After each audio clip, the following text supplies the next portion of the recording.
Cinema की दुनिया में एक ऐसा वक्त आया जब हर कोई हैरान रह गया। एक ऐसा अभिनेता जिसके नाम से ही बॉक्स ऑफिस पर नोटों की बारिश होती थी, जिसने अपनी 69वीं फिल्म के बाद एक ऐसा ऐलान किया जिसने पूरे देश को हिलाकर रख दिया। थलापति विजय ने कहा कि मैं सिनेमा छोड़ रहा हूं। फैंस रो रहे थे, थिएटर्स के बाहर सन्नाटा था, लेकिन विजय का निशाना रुपहले पर्दे पर नहीं बल्कि तमिलनाडु की सत्ता के सबसे बड़े सिंहासन पर था।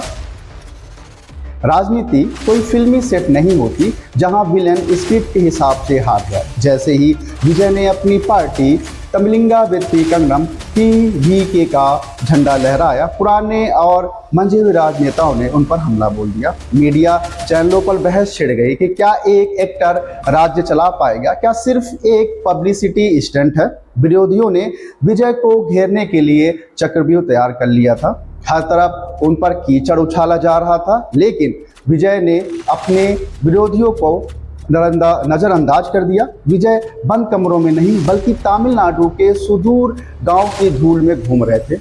उन्होंने एसी गाड़ियों को छोड़कर किसानों के फटे हुए हाथों को चूमा, गरीब बस्तियों में जाकर बच्चों को गले लगाया। जब मीडिया टीवी पर चिल्ला रही थी, तब थलापति जमीन पर एक ऐसी खामोश क्रांति की नींव रख रहे थे जिसकी आहट किसी को नहीं हुई। उन्होंने हर बूथ पर अपनी एक गुप्त युवा सेना तैयार कर दी थी।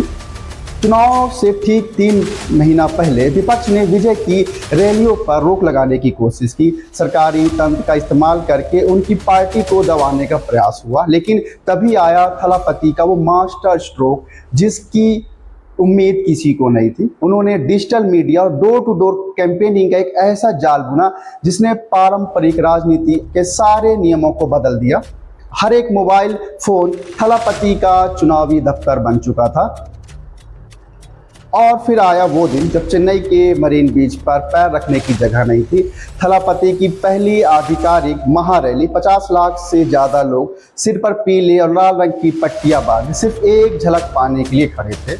जब विजय मंच पर आए तो उन्होंने कोई लंबा चौड़ा भाषण नहीं दिया। उन्होंने एक माइक संभाला और जनता की आंखों में देखकर कहा, मैं यहाँ राज करने नहीं आया, आपके हक के लिए लड़ने आया हूँ। उस दिन आसमान भी लोगों के नारों से गूंज उठा था।